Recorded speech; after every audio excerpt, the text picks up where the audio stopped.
Buenas tardes, mi nombre es María Fernanda Monsalve. Valeria López. Laura Daniela Escobar. Valeria Mejía. Y nosotros les vamos a hablar sobre la síntesis de los capítulos del 1 al 5 del libro Las claves de la argumentación de Anthony Weston. Nacido en 1954, Anthony Weston es un profesor, escritor y filósofo norteamericano.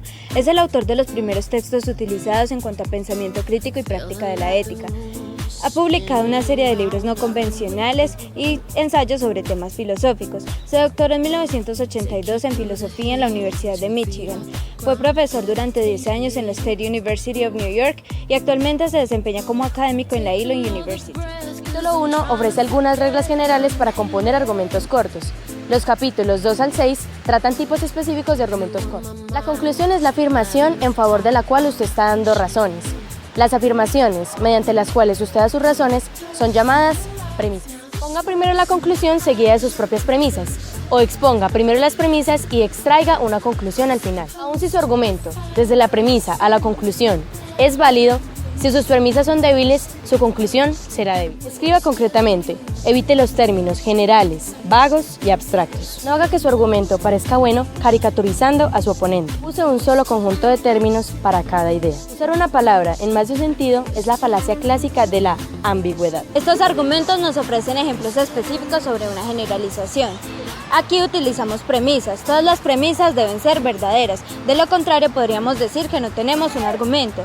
Entonces, en esta parte nos podríamos remitir a la regla 3 del capítulo 1, que nos dice que todo argumento tiene que tener unas premisas que deben ser verdaderas y que se deben poder comprobar. Un argumento por analogía se centra en utilizar dos ejemplos similares en muchos aspectos, siendo de esta forma aún mucho más semejantes en un aspecto más específico.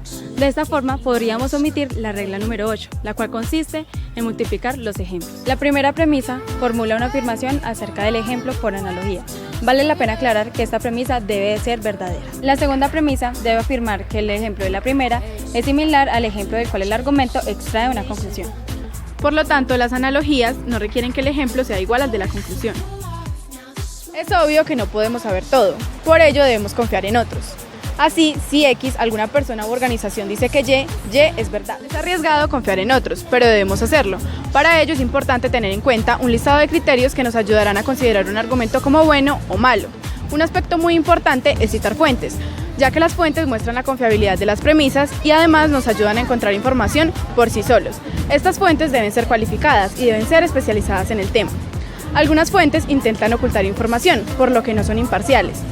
Por lo tanto, la información que ofrecen estas fuentes es fragmentada, pero nosotros no tenemos nada. Es por ello que es mejor confiar en estas fuentes. Finalmente, debemos comprobar las fuentes con fuentes más confiables y cabe mencionar que una opinión personal no descalifica las fuentes.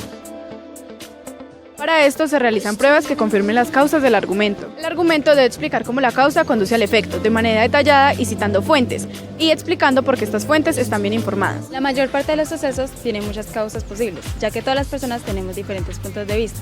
Por lo tanto, es preferible concluir y explicar con opiniones compatibles entre todos. Algunas de las correlaciones no son más que meras coincidencias. Por lo tanto, el mundo está hecho de coincidencias. Hechos correlacionados pueden tener una causa común. Algunas correlaciones no son relaciones entre causa y efecto, sino dos efectos de alguna otra causa. Cualquiera de los hechos correlacionados puede causar el otro. La correlación no establece la dirección de la causalidad. Si A se correlaciona con B, puede ser que A cause B, pero también puede ser que B cause A. Esto fue todo. Gracias por su atención.